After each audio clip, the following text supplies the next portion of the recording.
Samuel 8, 1 al 7. Voy a estar predicando un sermón que yo le puse por nombre: danos otro líder, danos otro juez, danos otro rey, danos otro jefe, danos otro gobernador, danos otro presidente, danos otra persona que esté en liderazgo. Del libro de Primera de Samuel 8, 1 al 7. Como modo de ilustración, dice que un labrador fue a visitar sus campos, ¿verdad?, para ver si ya estaban listos para la cosecha. Y ese día se llevó consigo a su hija pequeña, ¿verdad?, de 3 años. Se llamaba Luisa, pero le decían Luisita. Y dice que Luisita le dijo: mira, papá, como algunas de las espigas de trigo tienen la cabeza erguida, dice, y altiva. Sin duda serán de las mejores. Imagínense el trigo, ¿verdad? Dice que algunas de las cabezas estaban bien altivas, erguidas. Dice: sin lugar a dudas serán de las mejores y de las más distinguidas, dijo la niña, dejándose influenciar por lo que ve en las películas. Ya ve que en las películas, en la realeza, el que sobresale más, pues ese es el mejor. Y luego volteó a ver otras espigas de alrededor y decía: mira, estas espigas tienen la cabeza abajo, casi llegan al suelo. Dice: están agachadas estas espigas de trigo. Y dice que el Señor agarró a su hijita, la sentó en sus piernas y le dijo: mira, estas espigas que tú ves, que se ven bonitas, que se ven altivas, que se ven como que están relucientes, ¿verdad? El aire venía y le hacían así, no se movían mucho. Dice: estas espigas están enteramente vacías. Al contrario, las otras espigas que están dobladas, ¿verdad?, que se ve como que están agüitadas, como que ya no quieren ni vivir, están así nada más. Dice: estas espigas son las que están llenas de el bendito fruto. Entonces, sabiendo de antemano, perdón, me perdí aquí. Lo mismo pasa en nuestra escritura con el pueblo de Israel. Israel es el pueblo de Dios, acuérdese. Se llenaron de vanidad y ellos deseaban ser como los otros pueblos, como las otras personas, sabiendo de antemano que ellos habían sido llamados a ser diferentes. Y esto nos puede pasar a nosotros también.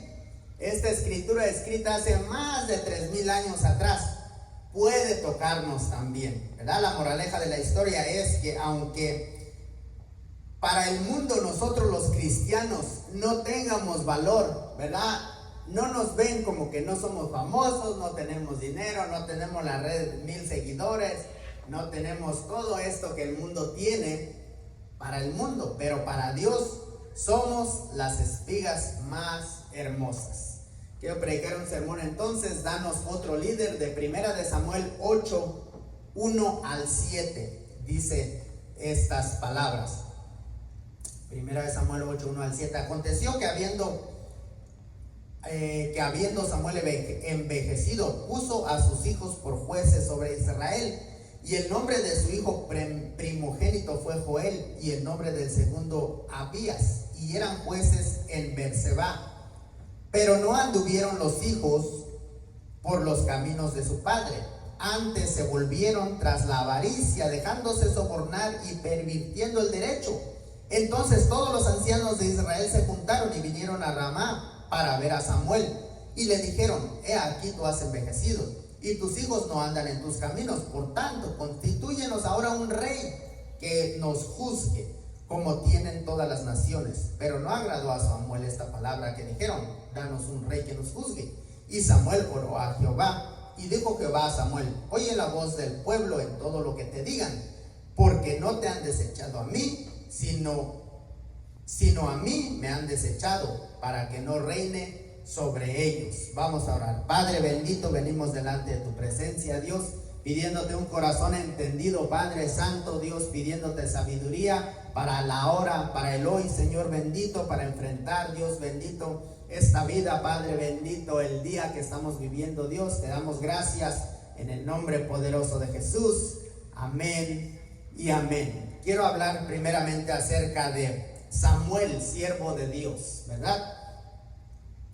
Vamos a ver un poquito de historia, lo que está pasando en esta escritura, la que leímos, ¿verdad? ¿Qué está pasando en el libro de Primera de Samuel? En el libro de Primera de Samuel, los hijos de Israel, o el pueblo de Israel, está pidiendo un rey. Está pidiendo un rey, como las otras naciones, ¿verdad? Ellos no tenían un rey. Solo recuerde que en la actualidad, la iglesia es el pueblo de Dios. No somos los nuevos Israel, no somos los nuevos judíos, sino somos la iglesia, el pueblo de Dios. Entonces, esta petición que ellos hicieron, los israelitas hicieron 1100 años antes de Cristo. Imagínense, antes de Jesucristo, 1100 años, ellos estaban pidiendo un rey. Esta escritura aplica para usted y para mí esta noche. Quiero que tenga eso en mente mientras desarrollamos esta historia de este sermón. Miren lo que está pasando después de morir Moisés en el desierto, ¿verdad? Él murió a unos cuantos pasos de alcanzar la tierra prometida. Josué es su sucesor, y Josué es el que toma el mando del pueblo de Israel y cruza el Jordán, ¿verdad? Para tomar la tierra prometida. Y estuvo bien, ellos tuvieron muchas victorias, ¿verdad? ¿Hace calor o no? Ok, entonces soy yo. Ellos tuvieron muchas victorias a manos de Josué, pero cuando Josué y los ancianos que sirvieron con Josué murieron, el pueblo se rebeló contra Dios. Los israelitas se apartaron de Dios. En el diccionario la palabra rebelar quiere decir insubordinar, levantarse, alzar, amotinar, pronunciar, hacer una insurrección, hostigar o agitar. Todo esto estaba en el corazón de esta nación, los israelitas. Y como pasa en nuestros días, ¿verdad? ¿Cómo pasa eso en nuestros días? Lo mismo que pasó hace muchos años atrás, ¿verdad? Un ejemplo de lo que es la rebelión. ¿Cómo yo me puedo rebelar en contra de Dios? Usted dice, bueno, es imposible porque Dios es todopoderoso, Dios todo lo sabe. ¿Cómo yo me voy a rebelar contra Dios? ¿Verdad? Sería imposible. Sería una batalla perdida. Pero mire lo que dice la Biblia. Jueces 17:6. Dice, en aquellos días no había rey en Israel. Está bien, no había rey. Dice, cada uno hacía lo que bien le parecía. De esa forma se rebelaron contra Dios. Cada uno hacía lo que él pensaba que estaba bien. La rebeldía en contra de Jesús. No, ahorita en el 2025 no es de que nosotros no tengamos un rey, ¿verdad? No es de que nosotros pidamos un rey. Pero la rebeldía es la misma que está en la humanidad. Que toda la humanidad quiere hacer lo que está bien ante sus propios ojos. Algo importante de resaltar aquí es que cuando el pueblo hacía lo que quería, ¿verdad? En otras palabras, nadie lo mandaba, no le hacían caso a nadie, ellos hacían lo que querían. Nadie les decía lo que estaba bien y mal, aunque ellos sabían lo que estaba bien y mal. Como nosotros, ¿verdad? Todos nosotros tenemos escrita la ley de Dios en nuestros corazones. Así lo dice Romanos 2:15. Pero el hecho de que ellos, estamos hablando de ellos, ¿verdad? Pero acuérdense, nosotros somos el pueblo de Dios ahora. Ellos o nosotros o los que sean, hagan lo que quieran hacer, eso ya es rebelarse contra Dios. Si yo hago lo que yo quiero, me estoy rebelando contra Dios, ¿verdad? Jesucristo dijo, no mi voluntad, sino la del Padre. Si Él hubiera dicho, yo voy a hacer lo que yo quiero, entonces se estaría rebelando contra Dios. ¿Y qué pasa cuando este pueblo, verdad, los israelitas se rebelaron en contra de Dios. Era un periodo donde ellos sufrían mucho, ¿verdad? Se alejaban de Dios, hacían lo que ellos se apartaban de Dios, Dios se quedaba allá. Entonces ellos, sus mismos hechos, los llevaban a algunos lugares donde no deberían de entrar, y esos mismos enemigos los capturaban, los castigaban, los hacían esclavos, mataban a los hombres, dejaban a las mujeres, los niños también, un desastre. Pero todo eso pasaba porque se apartaban de Dios. Piense usted en su vida, ¿verdad? ¿Cuáles han sido los momentos más difíciles que usted ha tenido? ¿Cuando usted estaba sirviendo a Jesús? ¿O cuando cada quien hacía lo que quería? Si usted ve al mundo, ¿verdad? Alrededor, las noticias, ¿verdad? Tanta cosa fea que uno siente feo. Pero cuando uno platica con las personas, te das cuenta de que están haciendo lo que ellos quieren. Es que, bueno, pues no te puede bendecir Dios, te quiere bendecir, pero no lo dejas. Bueno, el pueblo de Israel entonces hacía lo mismo, ¿verdad? Se apartaban de Dios para sacrificar a ídolos. Jehová de los ejércitos se apartaba de su vida. Ellos caían en actos perversos, mucha depravación, ¿verdad? Porque el ser humano es depravado. Si usted lo deja sin Dios, hace muchas cosas que no debería hacer. Sus enemigos entonces venían y peleaban y los derrotaban, los esclavizaban y los hacían sufrir. Ellos se cansaban de sufrir, clamaban, pedían perdón, se arrepentían, pedían perdón a Dios, y Jesús los restauraba. Ganaban su libertad, empezaban a progresar, les iba bien, tenían ganado, hacían casas, salían adelante, se olvidaban de Dios, empezaban a dejar a Dios, se apartaban de Dios, sus enemigos los conquistaban, y era una rueda, un círculo vicioso, ¿verdad? Salían adelante, Dios, sufrían y se arrepentían, y una y otra vez, ¿verdad? Así estuvieron por 350 años. Imagínense, ese es el periodo del libro de los jueces. 350 años. Ahí es donde Dios los rescata usando a estos hombres que les llaman los jueces. Algunos de ellos, ¿verdad? Los que más recordamos: Otoniel, Débora, Gedeón, Jefte, Sansón. Y uno de ellos, de lo que estamos hablando hoy, fue Samuel. Samuel fue el último de los profetas, y muchos dicen que fue el mejor juez de Israel. Pero, como usted sabe, Samuel se hizo viejo. Y usted puede decir: wow, pero si Samuel fue un tremendo profeta.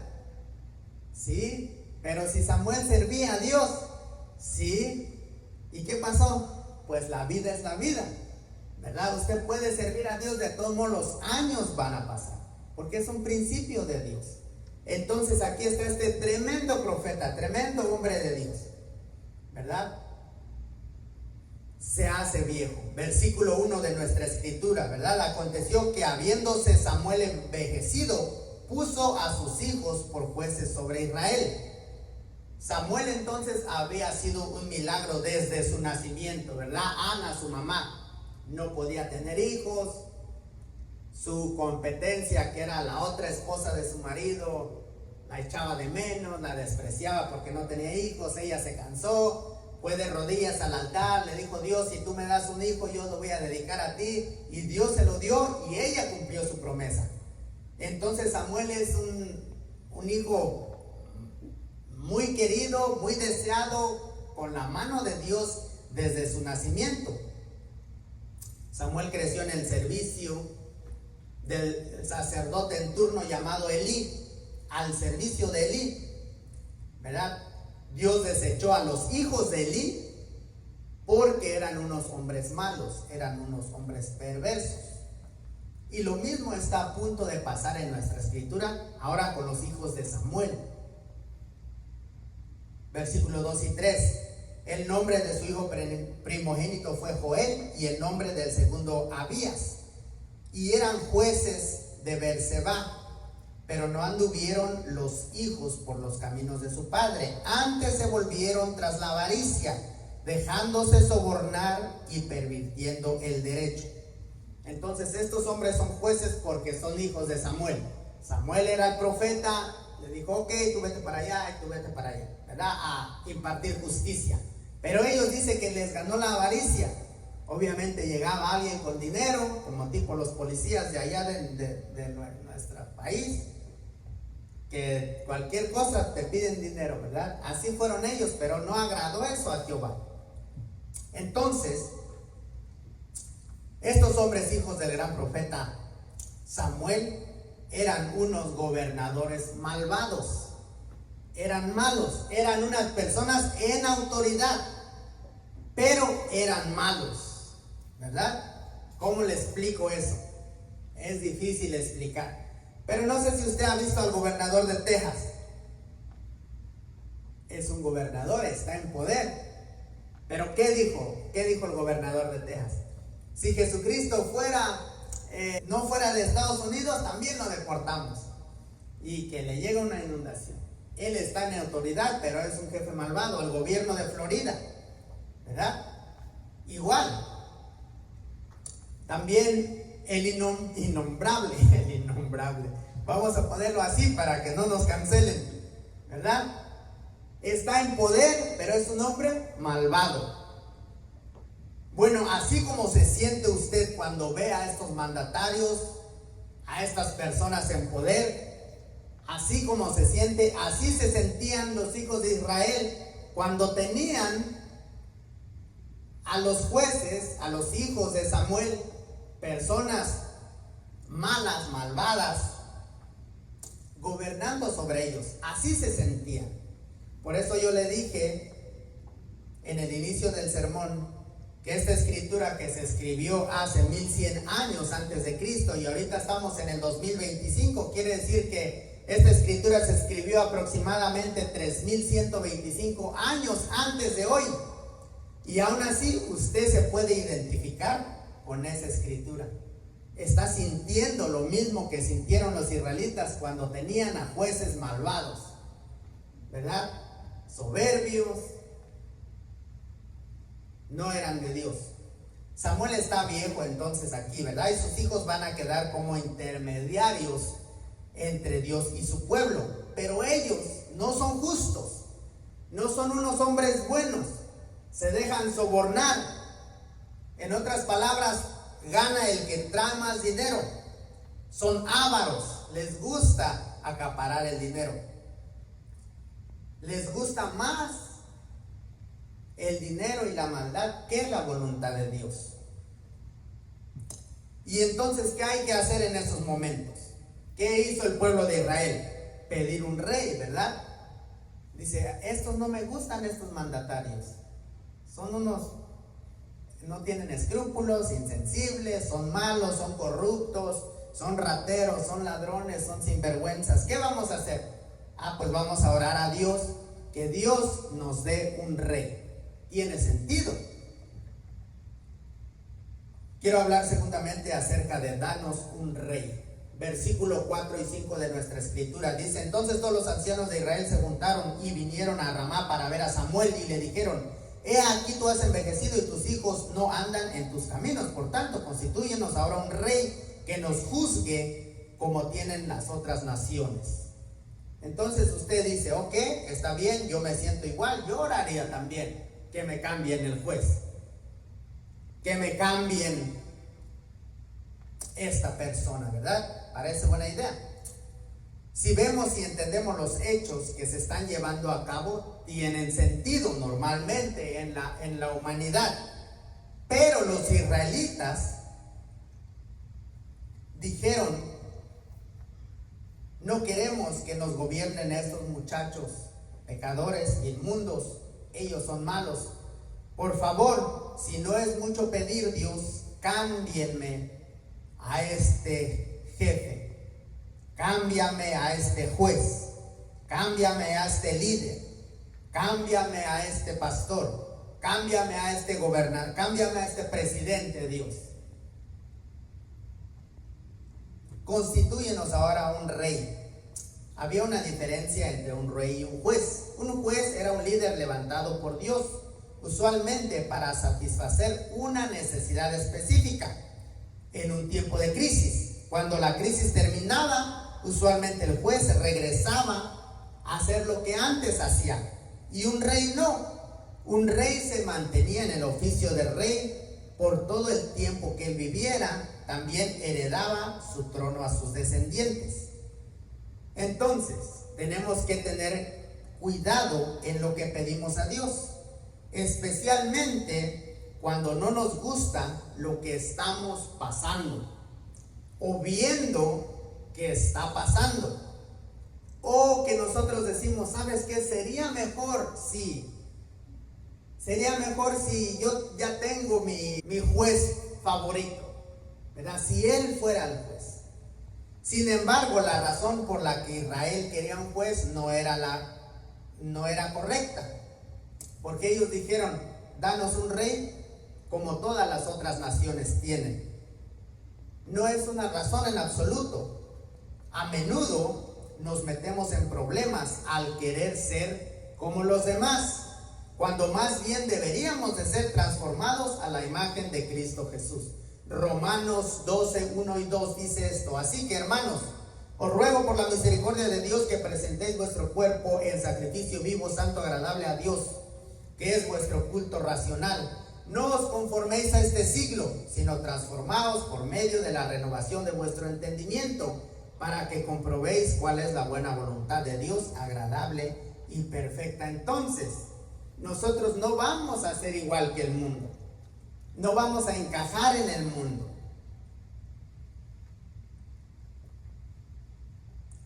Muchas cosas quiere decir esta escritura, ¿verdad? Pero una de las más importantes que nos dice es que no saques a Jesús de tu circunstancia.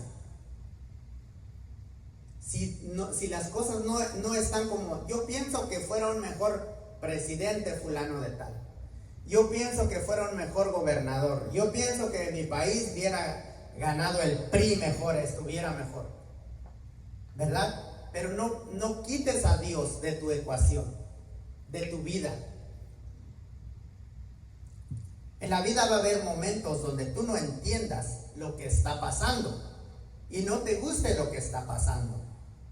Pero si crees con determinación que Jesús está trabajando en un propósito mayor, eso te va a ayudar a mantenerte firme en tu fe y en tus convicciones. ¿Cuántos dicen amén? Como un ejemplo está José, ¿verdad? José no entendía por qué lo odiaban sus hermanos. José no entendía por qué tuvo que durar muchos años siendo esclavo, en la cárcel, acusado injustamente. Y aún así, él no entendía. Él hubiera orado: Dios, quítame a estos hermanos míos, mátalos o arréglate con ellos, ¿verdad? Potifar, ¿por qué me tiene aquí? De hecho, en la Biblia no leemos que cuando él se convierte en el segundo después de Faraón, no toma represalias contra su expatrón. Lo hubiera podido meter a la cárcel, lo hubiera podido hacer desaparecer, pero él dijo no, porque Dios es el que está en control. Génesis 50:20: vosotros pensáis mal contra mí, mas Dios lo encaminó a bien para hacer lo que ves hoy, para mantener en vida a mucho pueblo. Entonces José dice: yo sé que ustedes estaban planeando hacerme mal. Lo mismo podemos pensar nosotros, ¿verdad? No sé quién nos está queriendo hacer mal, pero seguramente alguien hay que le está queriendo que usted le vaya mal. Pero obviamente él que piense lo que quiera, pero Dios va a hacer que todo esto funcione para bien, como le pasó a José. Así muchos hombres y mujeres han sido usados grandemente en los propósitos del reino de Dios, no entendiendo lo que están pasando, pero su confianza en Dios es lo que los ha llevado a ser aquellas grandes personas, hombres y mujeres, que fueron en su tiempo y que lo son en el tiempo de ahora. Que pidieran rey no agradó a Samuel. Sin duda Samuel fue herido por el hecho de que sus hijos fueran rechazados. Pero más que eso, Samuel vio los motivos detrás de la petición de los ancianos de Israel que pedían, los cabecillas, ¿verdad? Los representantes pedían un rey. Parecía que ellos, a nuestra vista y a la vista de los israelitas, estaban rechazando a los malvados jueces, hijos de Samuel. Entonces nosotros, cuando nos quejamos, pareciera que estamos diciendo: no, cámbianos, Señor, danos algo bueno. Pero a la verdad es que ellos estaban rechazando a Dios. Mire versículo 7: y dijo Jehová a Samuel: oye la voz de, sino a mí me han desechado para que no reine sobre ellos. Entonces, si nosotros quitamos a Dios de nuestra ecuación, no estamos quitando nuestros problemas, estamos quitando a Dios. Y acuérdense que dicen el dicho que un Dios pequeño, cuando tú tienes un Dios pequeño, tus problemas son muy grandes. Y cuando tienes un Dios grande, tus problemas son pequeños. Quiero hablar por último acerca de un cambio interior. Un cambio interior. ¿Y qué pasó cuando tuvieron un rey? Como las otras naciones. ¿Qué pasó con los israelitas? ¿Todo mejoró? Servían al Señor por un tiempo cuando tenían un rey, y después toda la nación o el rey mismo hacía a todo el pueblo caer en pecado. Pasó con Saúl, pasó con David, pasó con Salomón, y de ahí fue peor, porque se apartaron. Israel se apartó en dos naciones, cada una su propio rey, muchas veces peleando entre ellos, aún matándose.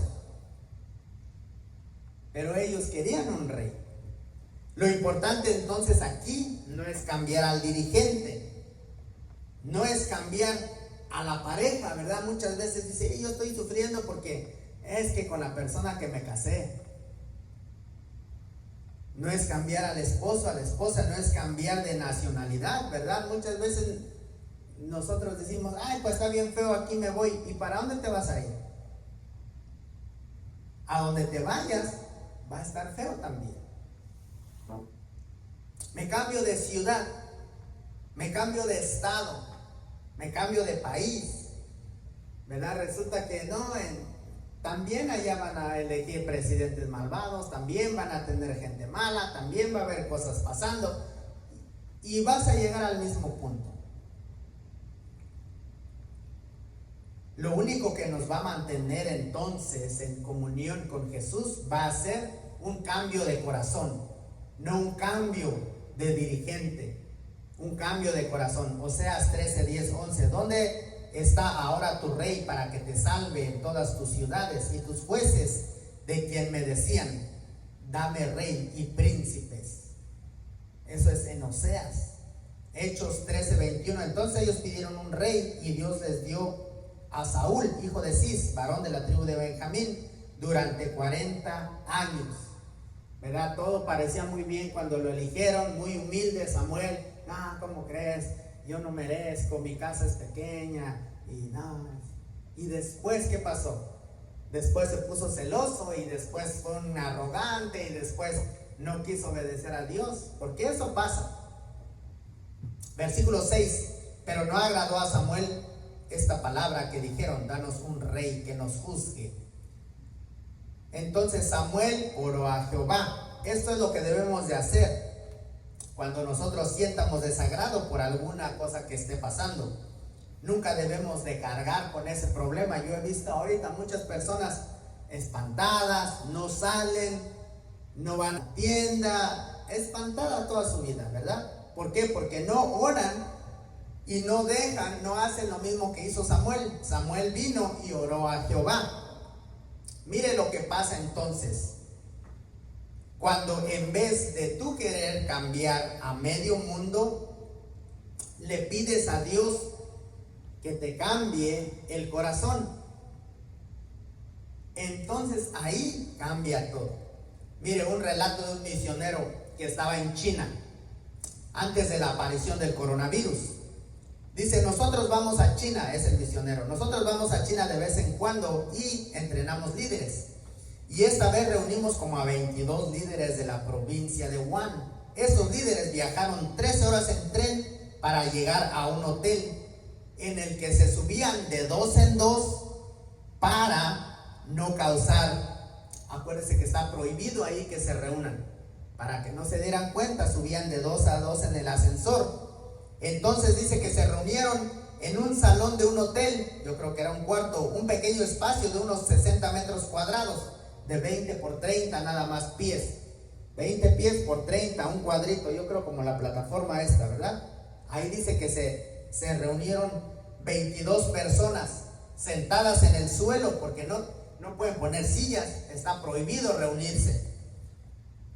Dice el misionero, yo entré y cuando enseñas en China, enseñas desde las 8 de la mañana hasta las 5 de la tarde, enseñas todo el día. Los 22 estaban sentados allí, miré a mi alrededor y dije, si fuéramos atrapados, ¿qué pasaría conmigo? Ellos dijeron, bueno, si somos descubiertos, a ti te deportan en 24 horas. Y nosotros, pues vamos a la prisión por 3 años. Yo dije, estás bromeando, ¿verdad? ¿Cuántos han estado en la prisión por su fe en Cristo Jesús? Dice que 18 personas de los 22 levantaron la mano. Y dije, wow, no puede ser.